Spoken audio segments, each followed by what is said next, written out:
One of my favorite things about being in my own practice and making up all the rules and figuring out how the systems are going to work is figuring out things that work for me and for my brain and for my staff's brains so that we don't let things slip through the crack. And one of the places where I find myself always wanting to make it as easy as possible is when it comes to following up with patients. And this is something in the past where I had to write it out on a sticky note and think, okay, I had 2 weeks, I started this patient on an inhaler for asthma. I need to check in 2 weeks to make sure that they're doing well. And it was always a hassle and it never worked out very well, or it was always on somebody else's plate and then it became a hassle for them to have to deal with remembering to do it in the future, yada, yada, yada, future fill problems here.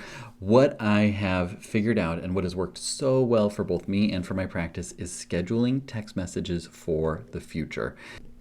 Now, our practice is unique and different in that we text patients. We text patients all day long. They text us. They send us pictures of their rashes. They send us pictures of their baby's diaper. We do a lot of texting, and it saves us having to get on the phone, having to have patients wait or leave voicemails or do callbacks or things like that. Patients are busy. They don't really want to call and wait on hold. They want to just text and ask their question. They're used to that. We have a lot of parents that are, of the Gen X, Gen Y, millennial age, and everybody texts. And so it's very easy to just send a quick text message and then have it ping back to you when you have time, rather than playing voicemail or trying to find a time to make a phone call or something along those lines. So we spend a lot of time texting.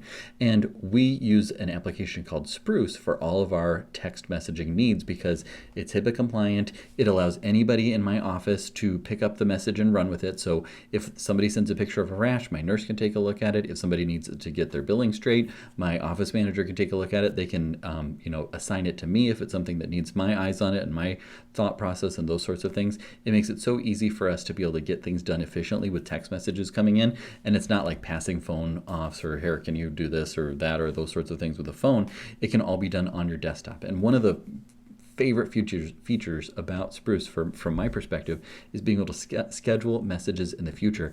We use this every day. Every patient that comes in for a sick visit, automatically we send a text message for tomorrow morning. Hey, how's it going? Just to make sure that they're on the mend and that they're doing well, that things are going as expected. And that's just a way that we're able to give a higher level of care and check in and show that we care without having to actually remember at 8 o'clock to text this patient that came in yesterday for an ear infection to make sure they're on the mend.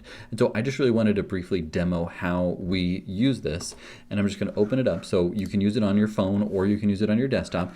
Basically, I just plugged in a fake number here. And what I'm going to do, so I just saw a patient, they had a cough. It was a little bit asthma sounding like. The history certainly supported asthma. So I'm going to text them first and foremost right after the visit and say, hey, remember we talked about starting an inhaler, and I sent that to the pharmacy,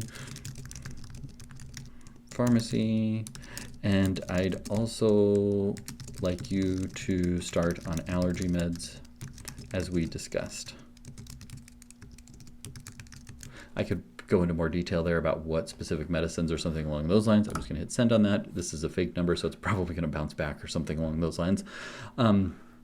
Then what I'm going to do is I'm going to schedule a message for the future. When we were talking, I said, I'm going to check in on you in 2 weeks and see how we're doing to make sure that we're on the mend and that we're improving and that things are going as expected. So what I'm going to do is I'm going to write, good morning. Just wanted to quickly touch base and see if the cough at night had improved now that we've started on that daily inhaler. Have you noticed improvement? And then what I'm going to do is I'm going to, that visit just happened in the past 10 minutes. I definitely don't want to send that right now. I'm going to hit schedule message, and then I'm going to pick some time in the future. So I'm just going to go 2 weeks in the future.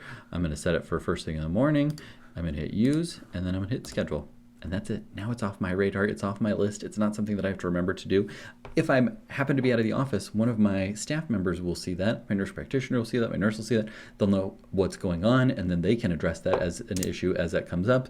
But it's off of everybody's plate. There's no writing it down on a sticky note and hoping to remember in that time. It just makes it so much easier to make those touch points, follow up as needed, avoid issues in the future, and follow up is certainly your friend when it comes to everything that you do in pediatrics. So hopefully this video has been helpful. If you have other things where you're like, I wonder from a tech standpoint how to make this work, comment below, send me a message, reach out. I would love to walk through how we do it.